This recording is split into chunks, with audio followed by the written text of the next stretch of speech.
Პროკურატურას ქართულ ჯგუფი და ქართულ ბანკის ხელმძღვანელებიც მიმართავენ. აღმოჩნდა, რომ საგამოძიებო ორგანოში საერთო ჯამში ამ კომპანიებიდან რამდენიმე ათეულის არჩელი შევა.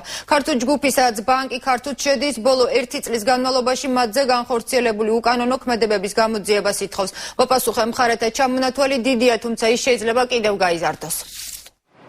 სასამართლო, აუდიტის სამსახური, სააღსრულებო ბიურო, ეროვნული ბანკი. ეს იმ დაწესებულებათა ჩამონათვალია, რომელთა ბოლო 1 წლის ქმედებებს პროკურატურა შეისწავლის.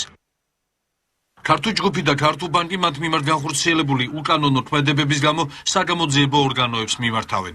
Ყველა მონაწილეობდა ამაში.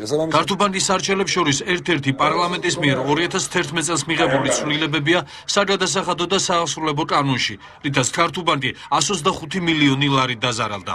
ნაწილზე არის შეტანილი, რაც შეეხება იპოთეკების თემას, დღეს ხვალ, გამზადებულია ეს ყველაფერი და დღეს ხვალ მოხდება მისი შეტანა და ალბათ სავარაუდოდ გამოძიება დაიწყება.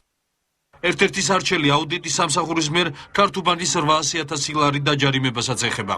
არის სხვა სარჩელებიც. ათეულობის სარჩელი მზადდება ქართულ ჯგუფის მხრიდანაც. კომპანიის იურისტის თქმით, ქართულ სახელმწიფომ ბოლო 1 წლის განმავლობაში ათეულობით მილიონი ლარი დაზარალა.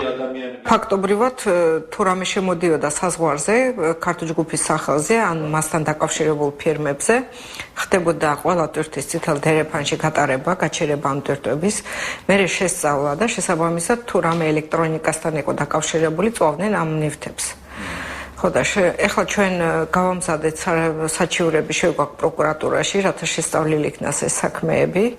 საქმის ძიება შესაძლოა სამოქალაქო კოდექსის 1005 მუხლის პირველი ნაწილი დაიწყოს, სადაც წერია, რომ იმ შემთხვევაში თუ სახელმწიფო მოსამსახურე განზრახ ან უხეში გაუფრთხილებლობით არღვევს სამსახურეობრივ მოვალეობას სხვა პირთა მიმართ, სახელმწიფო ან ის ორგანო, სადაც მოსამსახურე მუშაობს, ვალდებულია აუნაზღაუროს ზიანი.